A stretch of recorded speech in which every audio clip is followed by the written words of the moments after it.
Assalamualaikum warahmatullahi wabarakatuh.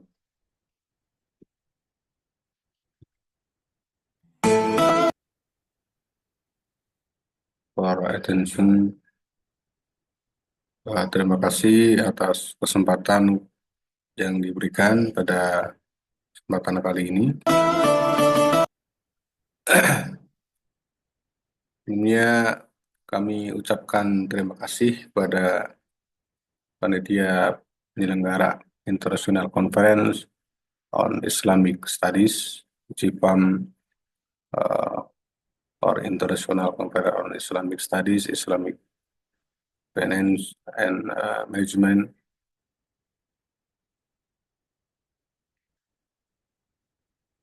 And then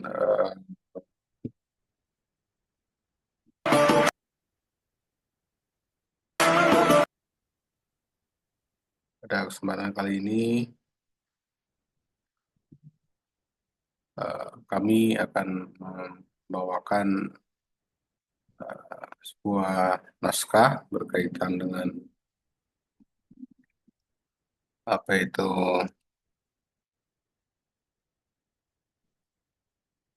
integration Islamic family and Islamic economic perspective syariah for goal integration, jadi integrasi hukum keluarga dan ekonomi Islam, tinjauan maqasid untuk mencapai kesejahteraan sosial. Baik, untuk mempersingkat waktu, perkenalkan kami dari peneliti, dosen yang berkolaborasi dalam hal ini berkaitan dengan International Conference yang mana di 25 Mei 2025 ini di Kuala Lumpur, Malaysia, acara International Conference on Islamic Studies, Islamic Finance and Management, ICIFAM, part 1 ini dapat kami selesaikan dari 5 penulis, yakni saya sendiri, Sam Ahyani, dari Fakultas Syariah dan Hukum, Institut Miftahul Huda Al-Azhar, Kota Banjar, Provinsi Jawa Barat, Indonesia. Kemudian yang kedua adalah Muharib dari fakultas yang sama, Fakultas Syariah dan Hukum, Institut Miftahul Huda Al-Azhar, Kota Banjar, Provinsi Jawa Barat, Indonesia. Kemudian yang selanjutnya Miftahul Huda, ini dari Fakultas Syariah, Institut Agama Islam, Fakih Asy'ari, Kediri, Kabupaten Kediri, Provinsi Jawa Timur, Indonesia. Kemudian Nailul Azmi dari Fakultas Ekonomi dan Bisnis Islam, Institut Miftahul Huda Al-Azhar, Kota Banjar, Provinsi Jawa Barat, Indonesia. Kemudian yang terakhir adalah Imron Hamzah dari Fakultas Syariah dan Hukum, Institut Miftahul Huda Al-Azhar, Kota Banjar, Provinsi Jawa Barat. Baik, tema yang menarik ini akan kami bawakan dari aspek syariah, ya, berkaitan dengan bagaimana integrasi hukum keluarga Islam atau Islamic family of law, ya, and Islamic economic, bagaimana integrasinya, kemudian urgensi dari maqasid syariah atau tujuan diturunkannya syariah untuk goalnya di pada kesejahteraan sosial. Kemudian yang selanjutnya adalah bagaimana mengatasi kebutuhan material, ya, and spiritual, ya, dalam perencanaan keuangan keluarga yang berkelanjutan. Kemudian yang selanjutnya adalah memberdayakan kelompok terpinggirkan, khususnya kaum wanita, perempuan ya, melalui keuangan Islam, keuangan Islami. Ya. Jadi ya, di situ ada konsep bagaimana memanage keuangan keluarga secara Islam. Kemudian bagaimana integrasi hukum Islamnya dan ekonomi Islam. Kemudian selanjutnya berkaitan dengan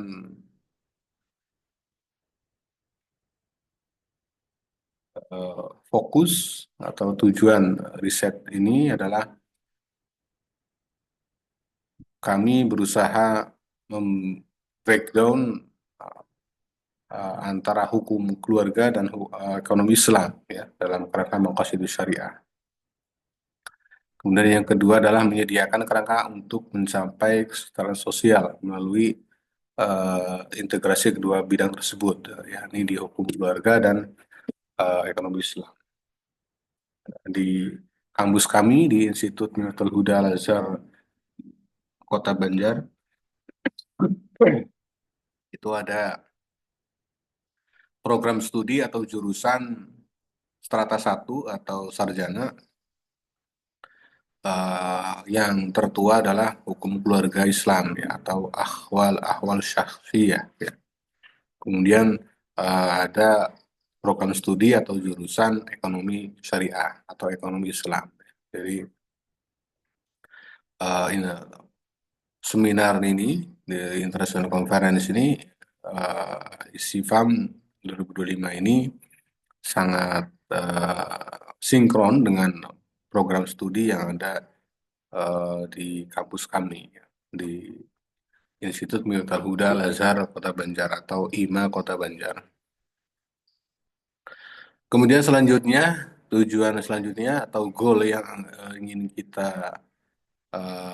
kami capai adalah menelaah peran keluarga Islam dalam memberdayakan kelompok terpinggirkan, terutama kaum perempuan.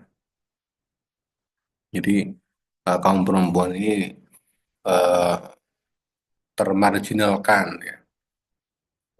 Bagaimana mengintegrasikan kedua hukum keluarga, kedua item ini, hukum keluarga dan ekonomi Islam sebagai solusi ya untuk menjawab uh, pemberdayaan perempuan yang terpinggirkan, yang termarginalkan.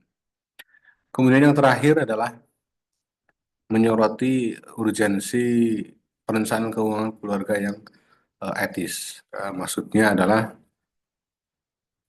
bagaimana prinsip-prinsip ekonomi Islam atau prinsip-prinsip syariah ya dalam hal ini adalah etika bisnis ya atau profesional etik ya dalam me- mem- menaungi atau menggaungi daripada prinsip ekonomi Islam. Ya, ini salah satunya adalah prinsip etika bisnis Islam. Jadi jika kita membicarakan berkaitan dengan ekonomi Islam, maka secara tidak langsung kita membahas berkaitan dengan etika bisnis Islam atau etika Islam. Ya. Baik, selanjutnya adalah poin pertama yang perlu digarisbawahi adalah maqasid syariah dan perencanaan keuangan keluarga. Yang mana dalam maqasid syariah ada beberapa prinsip-prinsip maqasid yang perlu dituangkan atau disinkronisasikan atau diintegrasikan sebagai hukum Islam progresif ya guna mencapai maqasid syariah khususnya dengan adanya perencanaan perencanaan keuangan keluarga yang Islami ya. Yang pertama adalah hifdzuddin ya, atau perlindungan agama. Kemudian hifdzun nafas ya. Hifdzun nafas yakni perlindungan jiwa ya. Kemudian hifdzul akal ya. Uh, perlindungan terhadap akal ya. Kemudian hifdzun nasl, pelindungan terhadap keturunan, dan yang terakhir adalah hifdzul mal atau yang biasa kita sebut dengan perlindungan harta ya di sini, harta benda ya. Jadi maqasidus syariah di sini perlu disinkronisasikan dengan perencanaan keuangan secara utuh ya, dari kelima maqasidus lima prinsip maqasidus syariah ya. Kemudian selanjutnya adalah keseimbangan antara kebutuhan material dan spiritual ya. Jadi antara kebutuhan material ya, dan spiritual yang diperlukan dalam hal perencanaan keuangan keluarga yang Islami agar keluarga menjadi harmonis, maka antara kebutuhan material dan spiritual itu perlu seimbang ya. Jadi antara suami dan istri perlu musyawarah ya, secara bersama-sama agar bagaimana meningkatkan atau breakdown, merencanakan kebutuhan-kebutuhan material ya, kebutuhan sandang, pangan, ya, papan ya. Kemudian kebutuhan spiritual ya, berkaitan dengan ibadah maghdoh ya maupun ghairu maghdoh ya. Itu perlu diseimbangkan dengan etika Islam, yakni etika bisnis Islam berkaitan dengan perencanaan keuangan keluarga secara Islami, yakni kebutuhan material ya. Kemudian yang selanjutnya adalah kekayaan sebagai alat untuk kesejahteraan individu dan kolektif ya. Jadi jika kita kaya, maka insya Allah kita dapat membantu sesama ya, membantu fakir miskin, membantu yang kesusahan ya. Jadi mengapa kekayaan itu dapat dijadikan sebagai metode atau alat untuk mewujudkan kesetaraan individual maupun secara kolektif. Kesetaraan individual ini perorangan ya atau per keluarga. Kemudian kekayaan kesejahteraan kolektif ini sifatnya adalah eh, per kelompok ya atau per bani, per keturunan ya, atau paling tidak per desa ya, per kota ya, per kabupaten, per provinsi ya, bahkan per negara ya. Jadi suatu negara itu harus mencapai ya, mencapai kekayaan ya untuk kesejahteraan bersama. Kemudian yang tidak kalah penting dalam maqasid syariah khususnya berkaitan dengan perencanaan keuangan keluarga adalah menghindari boros ya. Kemudian karena israf ini atau pemborosan atau sifat atau perilaku boros itu termasuk dalam eh, hal yang perlu dihindari karena ini nantinya akan tidak sinkron, tidak sesuai dengan maqasidus syariah ya.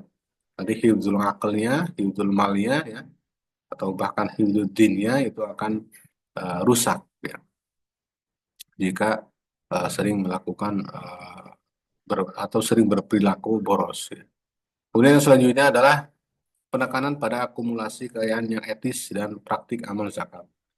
Ini yang sering kali ditinggalkan oleh kaum muslimin adalah lupa akan kewajiban zakat ya, baik itu zakat mal ya, zakat perniagaan, zakat profesi ya, zakat fitrah ya, itu banyak yang masih terabaikan ya. Jadi eh, dengan adanya perencanaan keuangan keluarga yang etis, yang Islami ya, maka melalui peranan zakat ya, praktik amal zakat secara eh, kafah ya, secara menyeluruh ya, secara tepat pembayarannya, pembayaran zakatnya atau tunai eh, penunaian zakatnya sesuai, maka akan mewujudkan kesejahteraan sosial ya.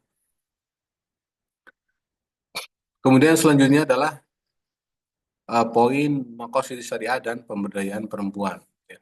Jadi peran keuangan Islam ini sangat dibutuhkan ya. Ya ini salah satu manfaatnya adalah memberikan layanan keuangan yang sesuai dengan syariah ya untuk perempuan.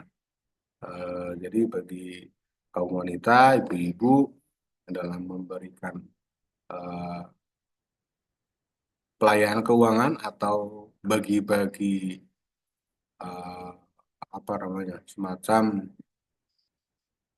bendahara ya. Jadi kalau di keluarga itu kan ada kepala keluarga ya, kemudian ibu rumah tangga ya. Nah, itu ibu rumah tangga atau eh, menteri keuangan lah. Menteri keuangannya keluarga adalah ibu ya biasanya.